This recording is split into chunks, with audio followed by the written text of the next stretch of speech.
Russia appears to be on the brink of invading Ukraine any day now, and we've learned that Russian-backed forces allegedly shelled a kindergarten in eastern Ukraine yesterday. Our Holly Williams was the only network reporter to visit that school, and she's now back in Kyiv, Ukraine's capital, with the very latest. Holly, good morning. Good morning, Anne-Marie. There's been an escalation in violence in eastern Ukraine, where government forces have been fighting a war against Russian-backed separatists since 2014. Both sides are blaming each other, but this comes as the US claims Russia may have already begun a so-called false flag operation.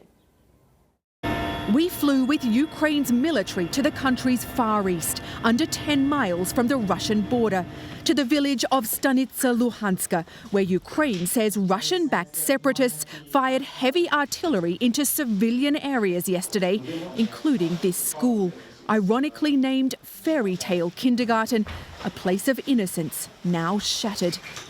Children would have had a lesson in the room that was hit just minutes later, according to Yulia Semenko, who works at the school. When you look at the damage here, it must have been terrifying for the children that were inside this building.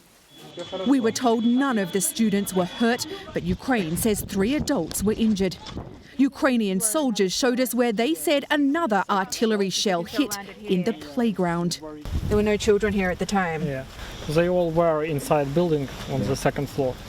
In eastern Ukraine, government forces have been fighting Russian-backed separatists for nearly 8 years. A bloody conflict that's cost over 14,000 lives, according to Ukraine. But now, with nearly 160,000 Russian troops estimated to be massed along Ukraine's border, there are fears Russia could stage or provoke a violent incident as a pretext for invasion, a scenario the US claims may already have started. We have reason to believe that they are engaged in a false flag operation to have an excuse to go in.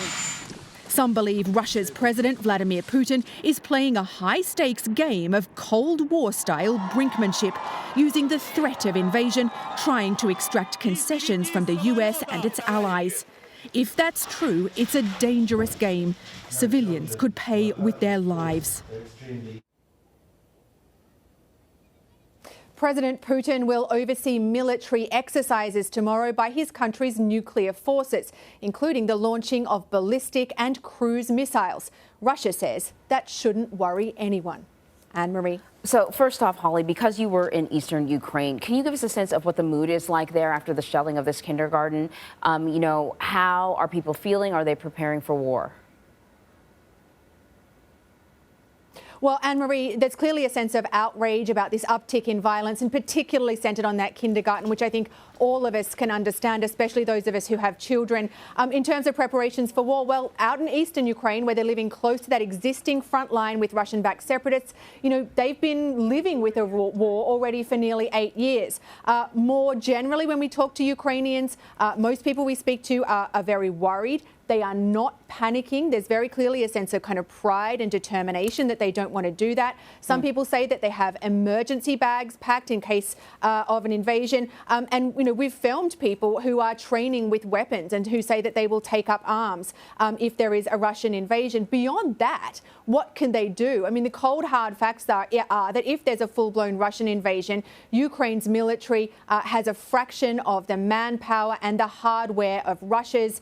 Many people think a full-blown invasion would be a bloodbath, and US officials say that there could be as many as 100,000 civilian casualties. So we have been warned by intelligence from the U.S. that, Russia is planning to manufacture a pretext for an invasion. Eastern Europe would be a great place to do it because they've already seen, years of violence there, particularly when I think about the Donbass region. And so I want to ask you, what are the similarities and or differences between what we're seeing now and what we saw with the lead up to Russia's annexation of Crimea in 2014?